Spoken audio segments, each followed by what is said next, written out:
Bienvenidos, ¿cómo les va? Comienza con sentido público. Aquí estamos en un día precioso, un día en una estación que particularmente Alfredo detesta. Alfredo está, bienvenidos los alérgicos del mundo, a solidaridad desde aquí con otoño y primavera, ¿verdad? Gracias, pobre Alfredo. Gracias, el otoño siempre tan bienvenido para mí. Curioso, ¿no? Yo quiero los equinoccios más que los solsticios. ¿Ah, sí? Yo también, No no sabía que era un equinoccio, gracias por explicármelo, es tan culto. Sí, sí. Yo sé que yo te llevo otoño y primavera, con eso estoy contentísima. Perdón.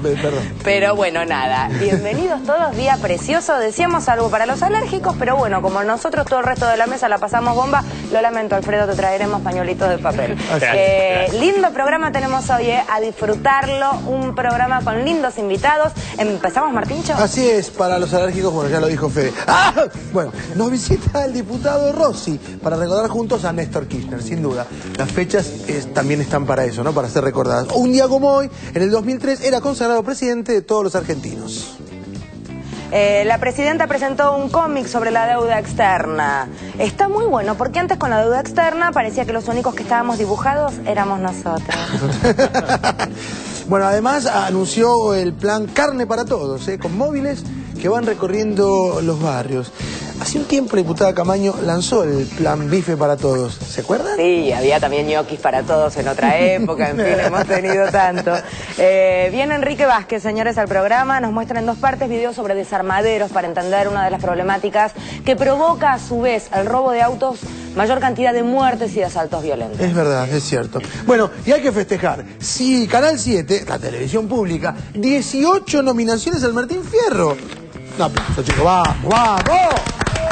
18 nominaciones, muchísimo, y muchos amigos nuestros que están allí. Sí, está bueno. Entre ellos Juan Alberto por su conducción. Juan Alberto, un cariño desde aquí, ¿nos ves, Juan Alberto? Mira. ¿Nos ves? Sí, todas las más. A Jorgito Vivona y a toda la banda allí. Bueno, señores, a ver cómo está afuera. Lindo día, ¿eh? Lindo día.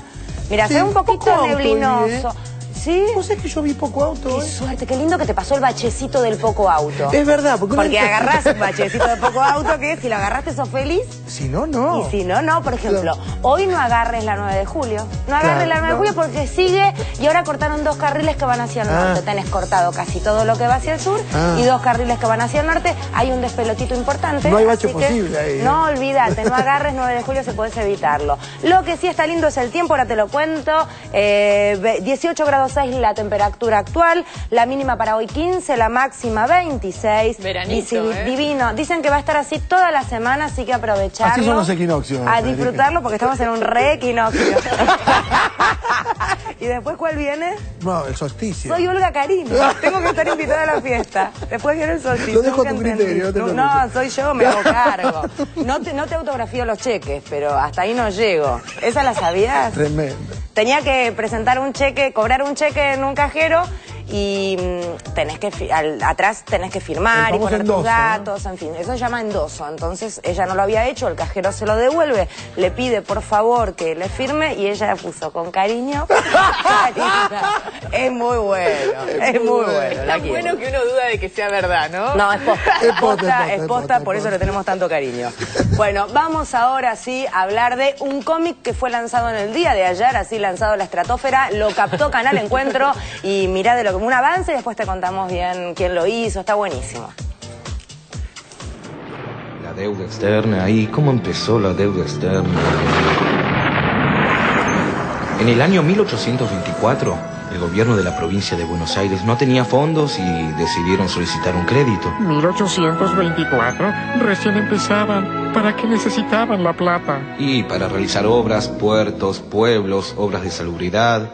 Y recurrieron a un banco inglés, la Baring Brothers, y a ellos les pidieron 1 millón de libras esterlinas. Hasta aquí todo marcha bien. Sí, pero ya en ese momento la corrupción era algo habitual. Y los negociadores argentinos Félix Castro y John Parrish Robertson estafaron al gobierno argentino junto con la banca Baring Brothers. Bueno, no duró mucho.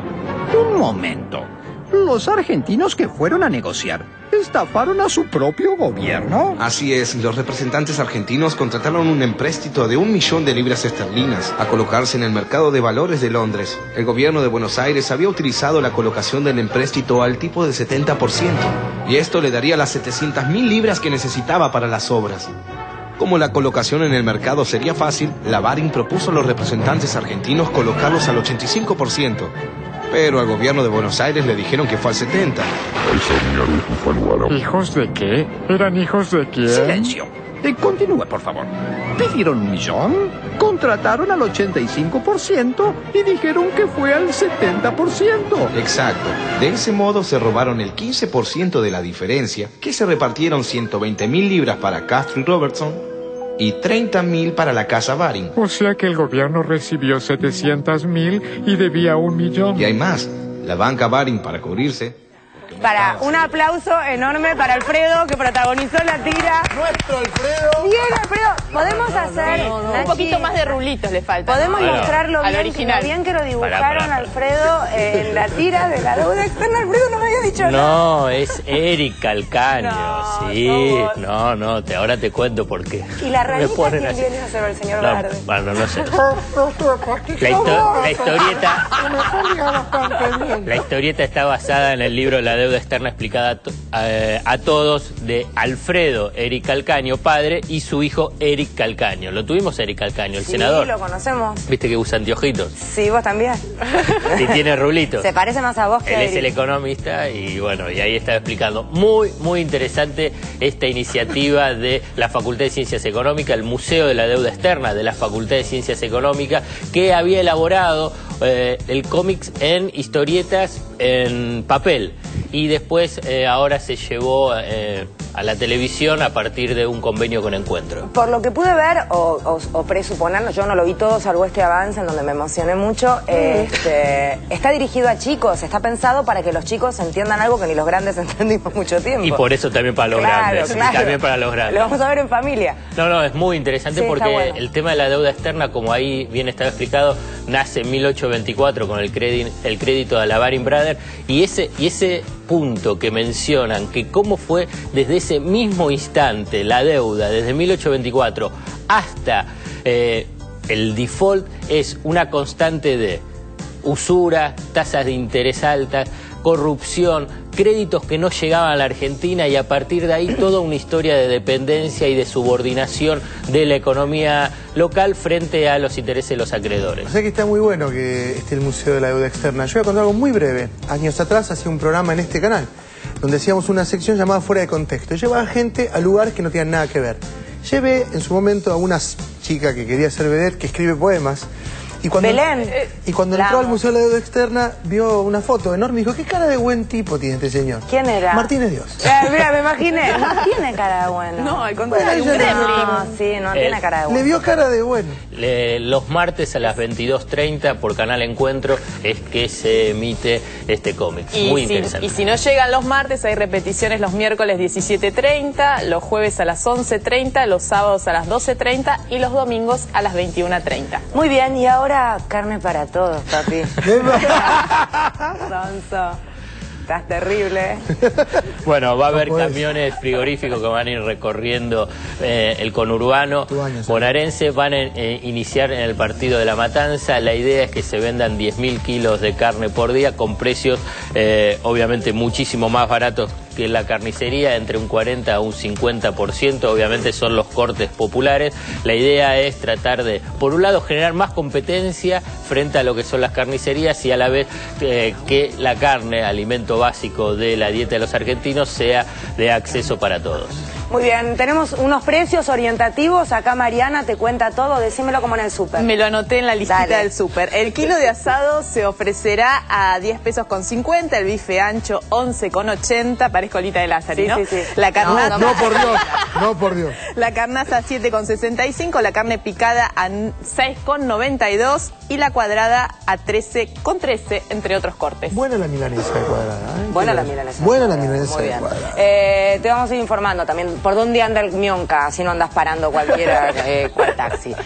Vamos ahora a recordar que pasó un día como hoy de hace bastante tiempo con alguien muy querido por todos y que todavía se extraña. Martín, ¿de quién vamos Y a es hablar? verdad, es cierto, todavía se extraña y uno imagina ¿qué hubiera ocurrido de haber estado vivo todos estos años, no? Hubiera tenido mucho material. Mucho material. Igual ni yo, le tocó sí. los 90, te digo. Fue como a esa, tal cual, fue esa imagen de el tipo que uno esperaba que llegara el fin de semana para escucharlo. Un 27 de abril de 1927 justamente nacía Tato Bores. Mauricio Rahim Borstein, el nombre verdadero. Tato es, como decíamos recién, ese capocómico, ese cómico de monólogos políticos, único, irrepetible, de un estilo único. No, muchos lo imitaron, muchos quisieron de alguna manera subirse al tren de Tato y no pueden, porque justamente tiene esa virtud, Tato Bores, ser único. Comenzó muy temprano, fue un actor de comedia extraordinario, y yo vi una película de él en blanco y negro donde hace de malo y mata gente, aunque te parezca mentira. Hizo 19 películas, me sorprendió cuando vi el dato, no sabía que había participado en tantas. Y como actor, no como Tato. Actor, no como Tato. Claro. Y en los 60 le llega el Tato del flequillo, el smoking y el habano, y realmente se convierte en una figura crucial y central para la hora del análisis político. Lo tenemos en el 2000 y bueno, gozarlo y disfrutarlo.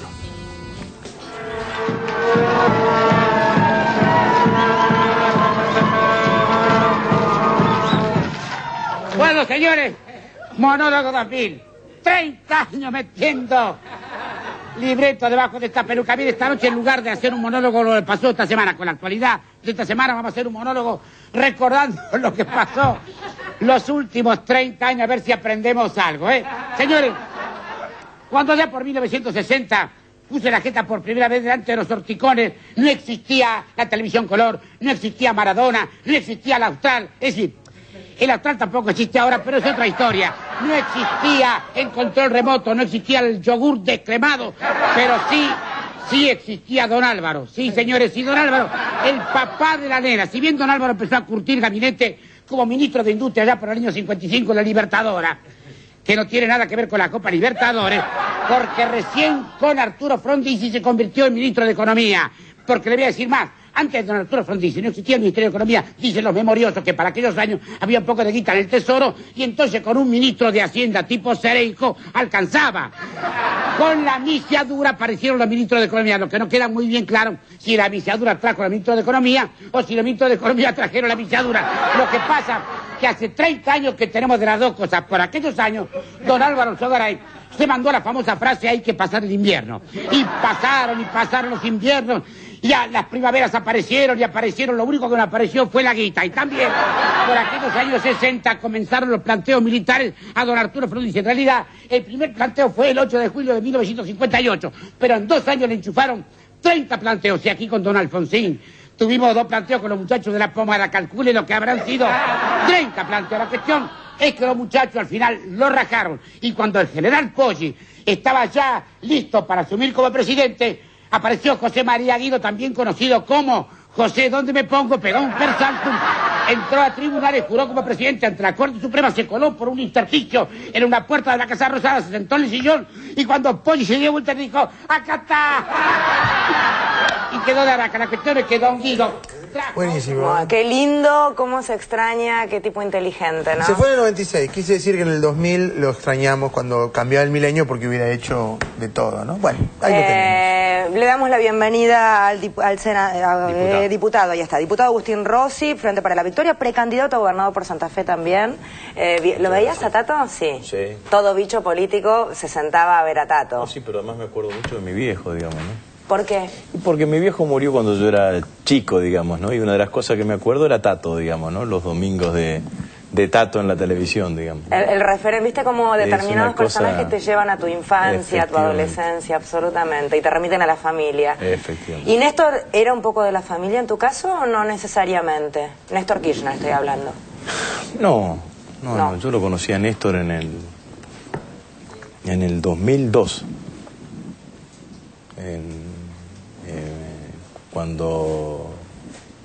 Cuando le pedí estaban los preludios de la campaña electoral del año 2003, le pedimos una reunión, nos atendió en la casa de Santa Cruz y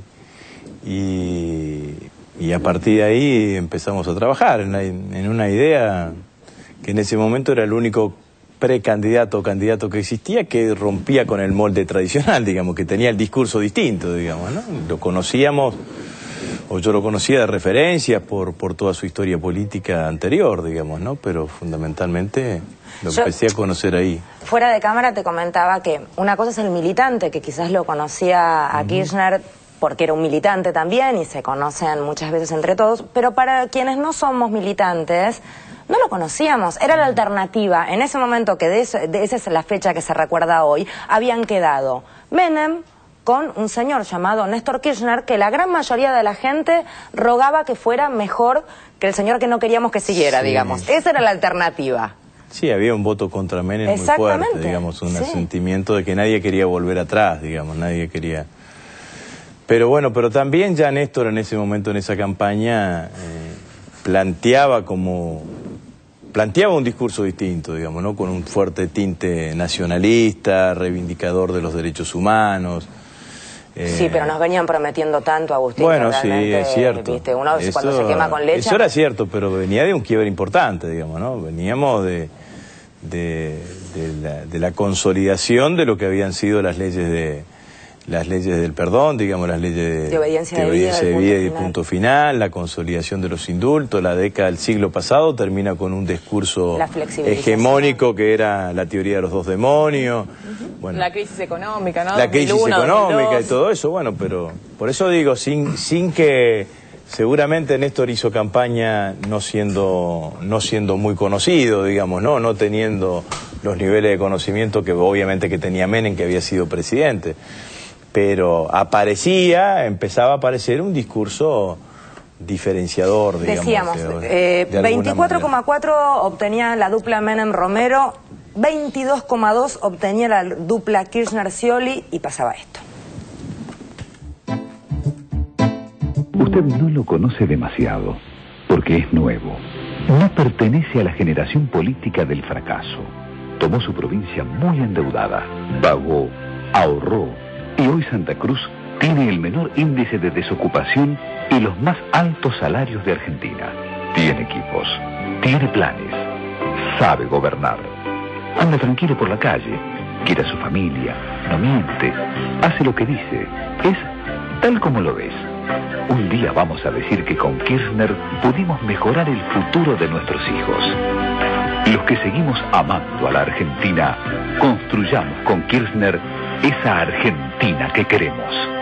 Nosotros decimos y llamamos a todos los argentinos a realmente a construir un modelo de igualdad, de justicia y de dignidad. Y tengo la absoluta prudencia de saber que es el pueblo argentino que se empieza a expresar por una nueva sociedad.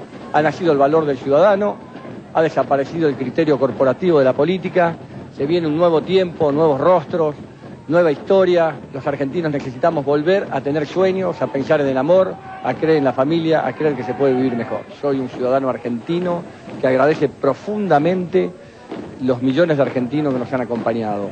Me siento, sí, con toda la responsabilidad para asumir la referencia concreta de la transformación, del cambio, de la reforma política, vuelvo a repetir, de un pueblo que vuelva a recuperar las posibilidades de saber que cada día va a poder estar mejor y donde la generación que venga pueda estar mejor que la que se va, no como ahora, que con ese proyecto de la década del 90, que nació en 1976, lamentablemente los que llegan siempre están peor que los que se van. Por eso producción y trabajo, ni un paso atrás en nuestro camino. A todos los profesionales, universitarios, estudiantes, trabajadores, desocupados, cuentapropistas de la Argentina, estamos ante una nueva oportunidad y como un hombre de la Patagonia, como un hombre del sur, con las fuerzas del viento del sur, estoy dispuesto a dejar todo por esta nueva Argentina. Bueno, y recordamos entonces, decía esto, y a las 2 semanas más o menos calculábamos, después de Menem... Sí, pero ese habrá sido el de la noche. Esa es la noche en Santa Cruz, en Río Gallegos, claro, con Cristina, fue cuando se consagró que iban a la segunda vuelta Menem y después se bajan. Néstor, Menem se baja después a los 15 días, 10 días, y queda consagrado en esto. Hay una cosa muy interesante, digo, vos venís de Santa Fe, ¿no? Sí. De una provincia. A mí me tocó vivir Chubut cuando él era gobernador de Santa Cruz. Varias cosas a favor, ¿no? De esta situación política, de aquel momento, de aquella coyuntura. Él venía, primero a la Patagonia, que no gravita en los votos en la Argentina generalmente porque hay pocos habitantes, si bien es un número.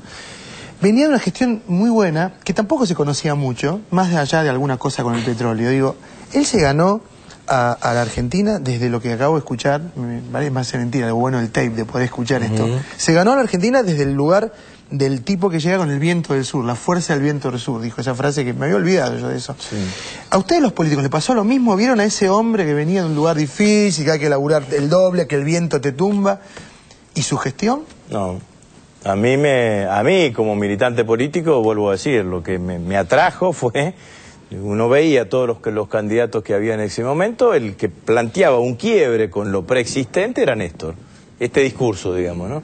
Viene una nueva etapa, vamos a transformar, vamos a dejar atrás, el que planteaba directamente, dejamos atrás a la Argentina de los 90, la Argentina que empezó en el 76 y demás, ese discurso era el discurso de Néstor, digamos, no siempre adquiriendo una oposición progresista o un peronismo bien, como cuando asumió el 25 de mayo del 2003, digamos, cuando dijo soy parte de una generación diezmada, digamos, ¿no? A una cantidad de militantes, al menos en mi caso, digamos, lo que nos entusiasmó fue esto, digamos, ¿no? Esta posibilidad, digamos, ¿no? De encontrar a alguien que pensaba como nosotros, digamos, ¿no?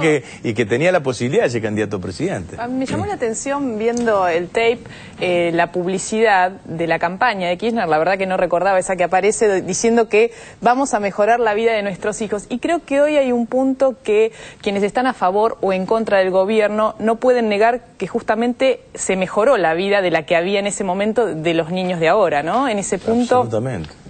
En general estamos acostumbrados a que lo que se dice en una campaña no se cumple, ¿no? Claro, bueno, yo también pensaba exactamente eso. Dijo, esto que también en el corto publicitario dice, Néstor Kirchner es un dirigente que hace lo que dice.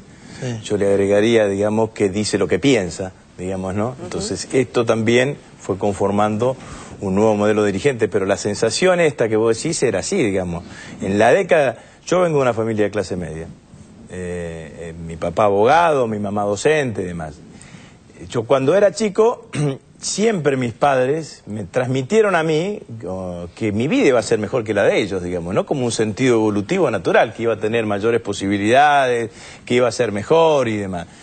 En los 90 yo con mis hijos no sentía eso. Claro. Sentía que iba a ser al revés, que la vida de ellos iba a ser más complicada que la que me tocó llevar a mí, y lo que transmitía Néstor en ese momento era, bueno, volvamos a esta historia, digamos, la historia de que las generaciones van a vivir mejor, las nuevas generaciones van a vivir mejor que las actuales generaciones. Lo que pasa es que lo cierto es que cuando él gana estas elecciones, en realidad a partir de que no se presenta Menem, es el emergente de lo que fue la crisis del 2001, cuando estaba la situación de que se vayan todos, el tema del corralito, una recesión que acumulaba 4 años, una situación de disolución nacional que parecía, y un rechazo a los políticos muy muy fuerte. Si él no hubiese puesto con esa impronta, y yo creo que esa fue la gran visión que tuvo Kirchner, porque si no, no hubiese durado, porque lo que le pasó antes a Duhalde, lo que pasó esos pocos días que donde hubo 5 presidentes, también lo hubiese arrasado. Sí, digamos, podría haber salido el país para otro lado. Digamos, de la crisis del 2001 el país podría haber salido por otro lado, digamos, no podría haber ganado López Murphy esa elección. Digamos, ¿no? Esto me parece que bueno, que por suerte nos tocó Néstor, digamos, a la Argentina le tocó Néstor, digamos, las crisis cuando son crisis así no necesariamente tienen una resultante positiva. A nosotros nos tocó Néstor, que logró con un discurso ajustado llegar a la segunda vuelta, y después, bueno, empezó a construir un país distinto, digamos, ¿no? Pero encontró un pedacito de discurso, digamos, ¿no? La sociedad era una sociedad todavía compleja en ese aspecto. No había ahora Cristina dice una cosa muy interesante en la última asamblea legislativa, el 1 de marzo de este año, dice: los presupuestos con los cuales Néstor empezó a gobernar el 25 de mayo del 2003 son hoy certezas. Hay un nuevo cambio de paradigma, digamos. Eso no estaba tan claro en esa elección del 2003. Era un... es todo un debate, digamos, ¿no? ¿Te puedo traer para acá un poquito? Sí, cómo no. Dale. ¿Con qué querés empezar? Te tengo un ítem, 3 puntos tengo. 3 puntos. Tenemos prepagas, tenemos ANSES Techint o tenemos tabaco, Rosy. ¿Por dónde quiere empezar, digamos? A ver, hoy fue tapa de todos los diarios, lo de las prepagas, en fin, el listado de las cuestiones que estarían cubriendo que antes no cubrían. Cuando uno empieza a informarse de las cosas que no cubrían las prepagas, la verdad que uno le agarra unos ataques de odio. Y pánico, las dos cosas. Sí, a mí me enoja. Notable, a mí lo que me resulta notable es que hace 3 años que estamos... 5, porque bueno, primero Patricia lo presentó Patricia Bacanal Baja y no conseguimos, entre el 2005 y el 2007 no conseguimos despacho, perdió estado parlamentario. Lo volvió a presentar Patricia, que en realidad es un proyecto conformado por ella y por su equipo de trabajo, pero basado sobre todo en su experiencia como militante de los organismos de defensa del consumidor y después secretaria de defensa del consumidor. Contémosle un poquito a la gente que tiene que ver. A ver, hay cuestiones que te obligan a hacer las prepagas, como estar sanito un tiempo mientras estás pagando, porque ellos no te cubren nada que te pase por más que estés pagando.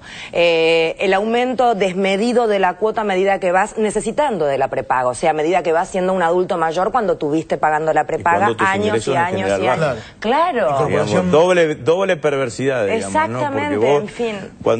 Cuando sos sanos y pagás la prepaga... Sos negocio, es fantástico. Efectivamente. Diputado, ahora las prepagas o quienes representan a la federación que agrupa las prepagas plantean que a partir de estos cambios, de estas imposiciones, van a aumentar las cuotas. ¿Qué va a pasar con nosotros esto? también ahí hemos puesto claramente que el Estado va a tener participación en la fijación del monto de las cuotas, digamos. Tendrán que tener un justificativo. No es que van a trasladar esto que ellos dicen que es un costo mayor a las cuotas de la... Yo creo que como todo lobby corporativo en la Argentina va construyendo discurso, digamos, ¿no? Bueno, entonces el discurso tiene diferentes momentos, ¿no? Hace 15 días decía, bueno, esto es para favorecer a Moyano, cuando hace 5 años que estamos discutiendo esto, en el Parlamento, en donde en las comisiones, cuando se debatió en diputados, fueron y expresaron su posición, y ahora genera un poco de terror de decir, bueno, vamos a aumentarle las cuotas y todo este tipo de cuestiones. Yo creo que no va a pasar absolutamente nada. Uno entiende que la medicina prepaga es una empresa que tiene que tener su rentabilidad, pero nosotros tenemos que tutelar al eslabón más débil, que es el usuario, digamos.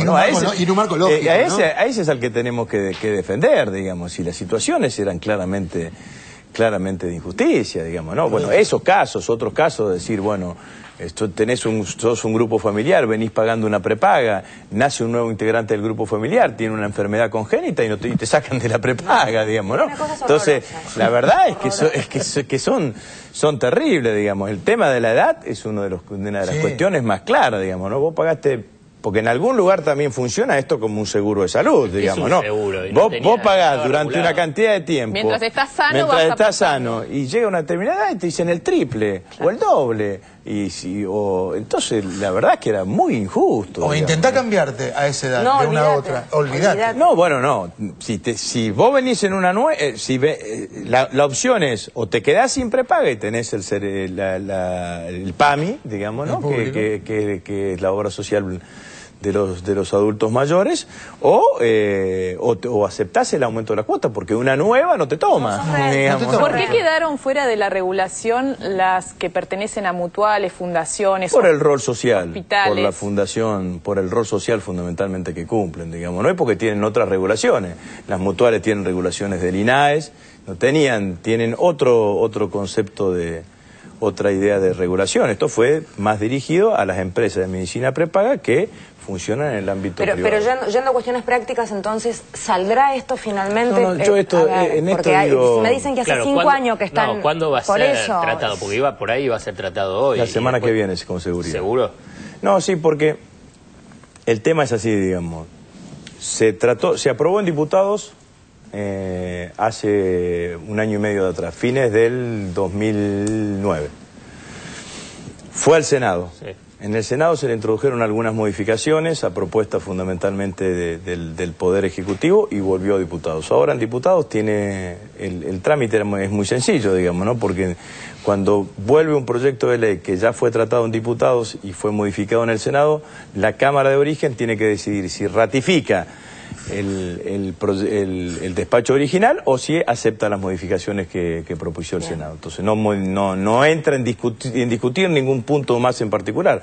Salió mayoría el despacho aceptando las modificaciones del Senado y bueno, y se va a tratar la semana que viene. Pero la oposición decía que había problemas por el tema del temario. Que el la oposición tiene... Nosotros lo hemos planteado claramente con cómo son las cuestiones, digamos. O se consensúa un temario, estamos de acuerdo en tratar prepaga, avancemos con el tratamiento de prepaga. Estamos de acuerdo con tratar lavado, las modificaciones a la ley de lavado, bueno, avancemos con él. Después, si en el medio de todo eso la oposición quiere poner algo que a ellos les interesa, bueno, que se consigan el quórum solo. Quiero tener tiempo para preguntar por Techint y el dilema que se está presentando en este momento, que es medio por lo que yo estuve escuchando, como que quedó solo Techint un poco, no aceptando esta situación que es... bastante lógica desde el lugar del Estado, no del gobierno, del Estado, porque es diferente gobierno y Estado. ¿Qué pasa? Bueno, a mí me parece que lo ilógico es la oposición de Techint, digamos, ¿no? ¿Pero por qué lo hace Techint? ¿Cuál es la lectura que hace de por qué Techint resiste el nombramiento? Porque en realidad tener 1 o 3 directores, digamos, ¿no? En función de siendo siempre el socio minoritario, tu capacidad es una capacidad de auditoría, digamos, nada más que no suceda nada raro, digamos, ¿no? Claro, estar presente ahí. Estar presente ahí. La verdad que hay que decir varias cosas. Primero, el Estado no compró nuevas acciones de las empresas privadas a partir de que la administración de los fondos de jubilaciones y pensiones pasó a mano del ANSES. Esta es una herencia que nosotros tenemos de las AFJP. Yo me acuerdo cuando debatimos esto en la Cámara de Diputados, algunos planteó que el Estado venda. Las mismas empresas se opusieron a que el Estado vendía porque caía el valor nominal de la compañía, digamos, ¿no? Si uno sale y dice vendamos en bolsa el 30% de las acciones, se viene para abajo el valor nominal de la compañía. ¿Qué es lo que hace hoy el Poder Ejecutivo y la Presidenta de la Nación? Utiliza todas las posibilidades que le permite la Ley de Sociedades Comerciales para tutelar el bien que tutelar de la manera más eficiente el bien que le toca defender, que es el ahorro de los trabajadores argentinos, digamos. Entonces esto es lo que... ¿Qué es lo que cualquiera haría? A ver, si yo tuviera acciones, no sé, si vos tuvieras un kiosco y yo tengo un poquito de plata en el kiosco. Y te voy a tener que dejar que y sería lógico pero que yo me... lo de Techint era, digamos... Es una capricho, es rarísimo. Ustedes tienen las acciones, pero el director en nombre tuyo te lo pongo yo. Digamos, ¿no? Una cosa... Es muy raro. ¿Pero que es una resistencia política? ¿Es porque está en contra del gobierno? ¿Porque no está de acuerdo con las políticas del gobierno? Si habrá un condimento político. Lo primero que uno puede sacar de decir, bueno, Techint, el rol que tienen los directores del Estado en este caso, el mínimo rol que tienen, porque en realidad... Lo que uno puede aprovechar es una sinergia positiva de colaboración entre el sector público y el sector privado, digamos, ¿no? Como funciona en otras compañías y como funcione positivamente. Ahora, si eso no existe por parte del socio mayoritario, al socio minoritario el único rol que le queda es un rol de auditoría, digamos, ¿no? Entonces, como mínimo no quiere ser auditado. Tenemos que cerrar, ahí hay visitas para vos, me parece, está ahí Tristán y ahí están esperando. Hoy a la tarde se va a hacer un acto, en diferentes lugares se van a hacer muchos actos aquí en Capital, recordando los 6 años de la desaparición, 6 años, mira, 6 meses de la desaparición física, parece más tiempo, física de Néstor Kirchner. Puntualmente aquí va a ser en Parque Lezama, en el barrio de San Telmo, en la Ciudad Autónoma de Buenos Aires, esto es Brasil al 200. Desde las 17 horas está convocada la gente y va a haber de todo un poco allí homenajeando a esta figura tan importante. ¿Algo para agregar? No, es esa reflexión, digamos, que a veces parece mucho y a veces parece que está con nosotros. La verdad que sí. Gracias. No, gracias a usted. En el bloque que viene estamos hablando de desarmaderos con Enrique Vázquez. ¿Qué está pasando? ¿Cómo se articula esta red tan preocupante en la República Argentina? Ya venimos.